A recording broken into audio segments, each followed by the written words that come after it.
కొన్ని నెలలుగా బంగ్లాదేశ్ రావణ కాష్టంలా తగలబడుతుంది. కొన్ని నెలల నుంచి విద్యార్థులు రోడ్లపైకి వచ్చి ఆందోళనలు, నిరసనలు చేస్తున్నారు. వారి భవిష్యత్తు కోసం చేస్తున్న ఈ పోరాటంలో వారితో పాటు వందల మంది ప్రాణాలు కోల్పోయారు. ఇలా ఒకవైపు ప్రాణాలు పోతున్నా తమ పోరాటం విషయంలో అక్కడి యువత ఏమాత్రం వెనక్కి తగ్గలేదు. తమపైకి తూటాలు దూసుకొస్తున్నా కూడా ఆందోళనలు ఆపలేదు. ఇక వారి నిరసనలు ఏ స్థాయికి చేరాయంటే ఏకంగా ఆ దేశ ప్రధాని రాజీనామా చేసేలా చేశాయి. ఇంతలా బంగ్లాదేశ్ అగ్నిగుండంలా మారడానికి అసలు కారణాలు ఏంటి? విద్యార్థులు ఆ స్థాయిలో ఆగ్రహ జ్వాలలు చిమ్మడం వెనుకున్న వారి వేదన ఏంటి? పూర్తి స్టోరీ మనం ఈ వీడియోలో తెలుసుకుందాం. భారతదేశం నుంచి విడిపోయిన దేశాల్లో బంగ్లాదేశ్ ఒకటి. తొలుత పాకిస్తాన్తో కలిసి ఒక దేశంగా విడిపోగా ఆ తర్వాత 1971లో స్వతంత్ర దేశంగా ఏర్పడింది. ఆ సమయంలో బంగ్లాదేశ్ స్వతంత్రం సంపాదించేందుకు ఎంతో మంది ప్రాణత్యాగం చేశారు. ఫ్రీడమ్ ఫైటర్ కుటుంబాలకు అప్పటి ప్రభుత్వం రిజర్వేషన్లను కల్పించింది. మొత్తం ప్రభుత్వం ఉద్యోగాల్లో వారికి 30% రిజర్వేషన్లు ఇస్తూ నిర్ణయం తీసుకుంది. ఈ రిజర్వేషన్లను తగ్గించాలంటూ చాలా ఏళ్ల నుంచి విద్యార్థులు పోరాటం చేస్తున్నారు.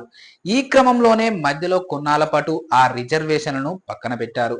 అయితే ఇటీవల బంగ్లాదేశ్ ప్రభుత్వం తిరిగి ఆ రిజర్వేషన్లను తీసుకొచ్చింది. దీంతో జూలై 1వ తేదీ నుంచి మరోసారి ఆందోళనకు దిగారు. బంగ్లాదేశ్ లో నిరుద్యోగ సమస్య అధికంగా ఉంది. ఎంతో మంది రిజర్వేషన్ల కారణంగా ఉద్యోగాలు పొందలేకపోతున్నారు. ఇలా వారి అసంతృప్తిగా ఉన్న నేపథ్యంలోనే హసీనా ప్రభుత్వం రిజర్వేషన్లను తీసుకొచ్చింది. ఈ క్రమంలోనే ప్రభుత్వ రంగ ఉద్యోగాల రిజర్వేషన్ల విధానంలో ప్రభుత్వం తీసుకున్న నిర్ణయం వెనక్కి తీసుకోవాలని నిరసనలు చేపట్టారు. అంతేకాక విద్యార్థులు రోడ్లు, రైల్వే లైన్లను అడ్డుకోవడం, దిగ్బంధనాలను చేయడం ప్రారంభించారు.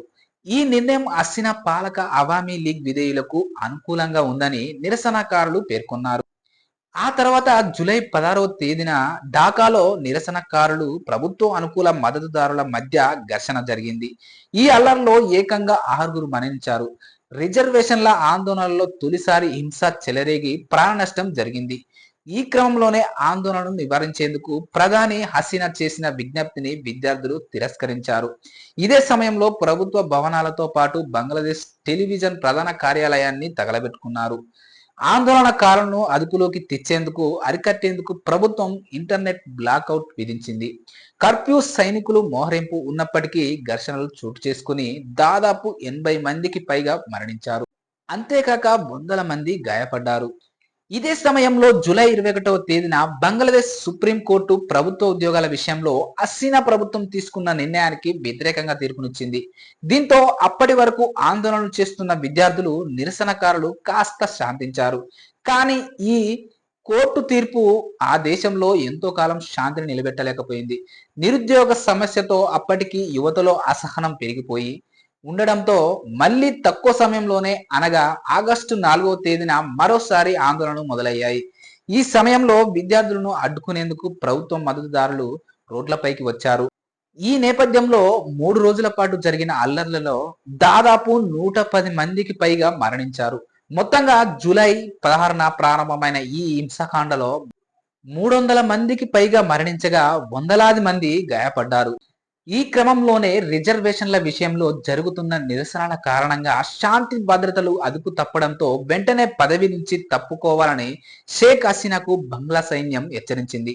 ఒకవైపు దేశ యువత నుండి తిరుగుబాటు, మరోవైపు 15 ఏళ్లుగా తనతో కలిసి పనిచేస్తున్న అధికారుల నుండి సహకారం అందకపోవడం, ఒక్కసారిగా సైన్యం రంగంలోకి దిగడంతో ప్రధాని హసీనాకు రాజీనామా చేయడం తప్ప మరో మార్గం లేకుండా పోయింది. ఇలా ఒక్క రిజర్వేషన్ల కారణంగా కొన్ని నెలల కాలంలోనే బంగ్లా తలరాత మారిపోయింది. మరి ఈ మొత్తం వ్యవహారంపై మీ అభిప్రాయాలను కామెంట్ రూపంలో చెప్పండి.